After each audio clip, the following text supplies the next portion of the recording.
Yeah, obviously Thursday practice, kind of build our routine. I talked to our guys today before the practice started, right? This is week 5, but the routine we built from week 1 to where we are today hasn't varied. Obviously make a couple modifications each week, but to play a home game at Memorial Stadium, this atmosphere, obviously said it a couple times during the course of the week, but to have a home field advantage now at the University of Illinois is absolutely awesome. But for that to be a part of Saturday, we control the volume, obviously.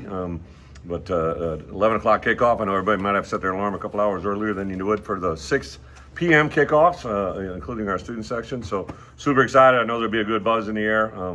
I think with the big noon kick and obviously Barstool, kind of crazy in my life, right? I first met Big Cat when I was head coach of Wisconsin, and now to see what they've done for college football. This is a great time to be in college football for a lot of reasons, but all these type of shows, the things that have been around college football to never be here on Illinois campus, I think it's a really big deal, right? And it was created by what these guys have done and put themselves in position. So as far as health, I'm not going to get individual, but we had all of our guys out there practicing. It was great, get Miles Scott, obviously that was a big one because of the toss out, but to have Matt Bailey back out there is really, really good. Matt Krasevich, we got Juice out there. Offensively, J-Bo's been going all week. Aiden Lawford been going. Looks like he's going to go 100% Saturday, so I feel good about where those guys are at. So with that, open up for questions. Just for clarity, from the secondary standpoint, is the only person you're not expecting Xavier? Yeah, yeah. And it would have to be you'd have to get here from Houston. He had surgery yesterday, so. But yeah, Jaheim has practiced a little bit Tuesday, a little more Wednesday, and then all today. Have you talked to X since surgery? Yeah, I didn't talk to him. Surgery was yesterday afternoon. I called his dad just because I knew he'd just gotten out of surgery, and his dad's name is Xavier too. And so we kind of talked about how sometimes the most difficult moments lead to bigger blessings. And thankfully, I think he got a really good report after the surgery and clean that up. His return date, they're talking it'll be at the end of the year, so we're going to have to play well to get him an opportunity to be there. But I text X and I said, hey man, road to recovery. He shared a couple things with him, and he sent me a picture. He said, Coach, I'm ready for Saturday, but he's wearing a hospital robe.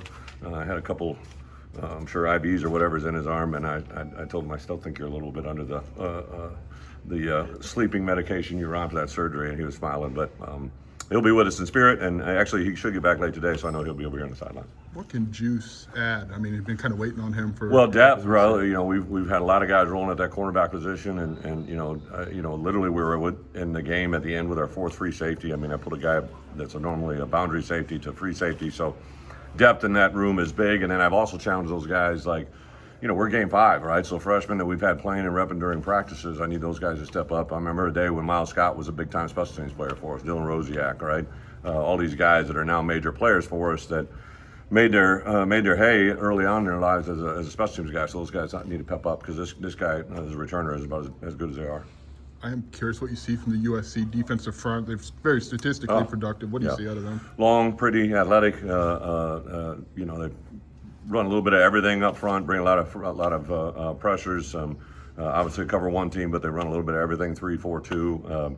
A couple of their coaches have an NFL background, so you see some of those things come out of it. But up front, they're athletic. So when you get in those one-on-ones, those guys are a little twitchy and can do a lot of special things. They're really good on the back end as well.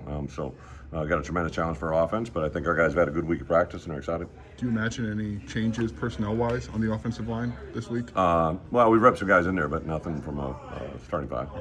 I'm curious what you make of the way James Thompson sort of not only immersed himself in this team, but the community since he got here. Yeah. He's been here 9 months. Yeah, I don't know if I've said this to this group, but he just walked by up there. So when we played Wisconsin 2 years ago, I remember looking and watching him and thought this was one of the better players in our league, right? And we didn't play them last year, but I knew he had an injury. So then kind of just, in the portal one day and somebody notifies me, hey, James Thompson's in the portal.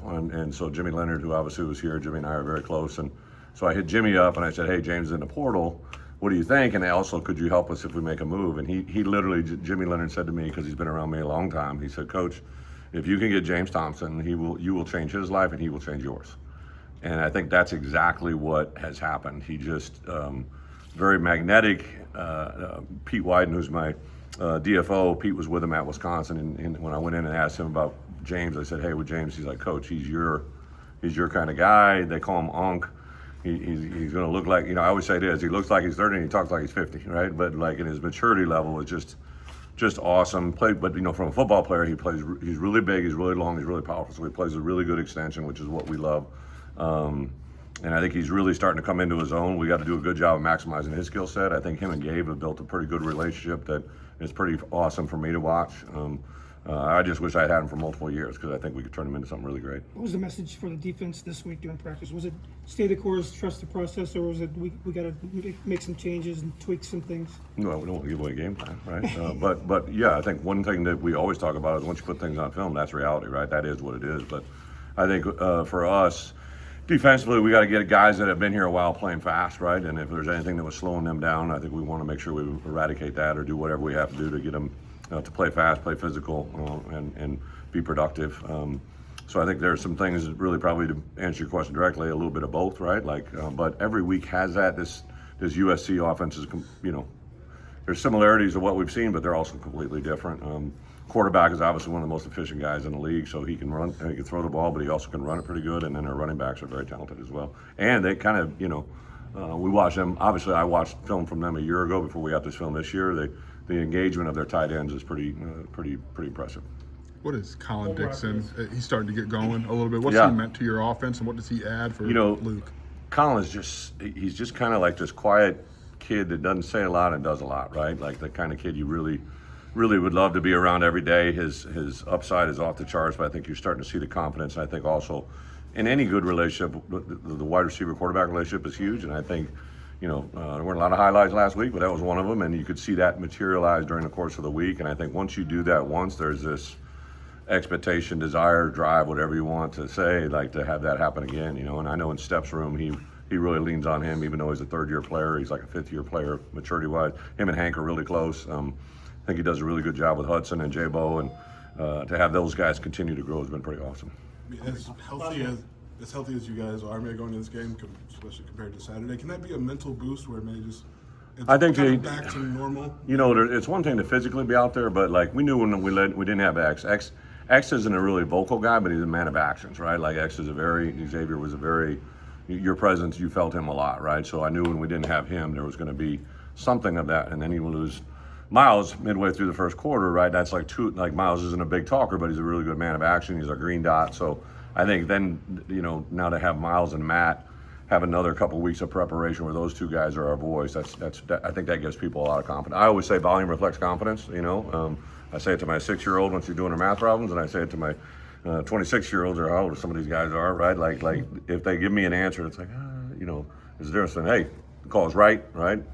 X is off, whatever it is, right? Like volume reflects confidence, and that makes them feel better. So I think that's a big point this week.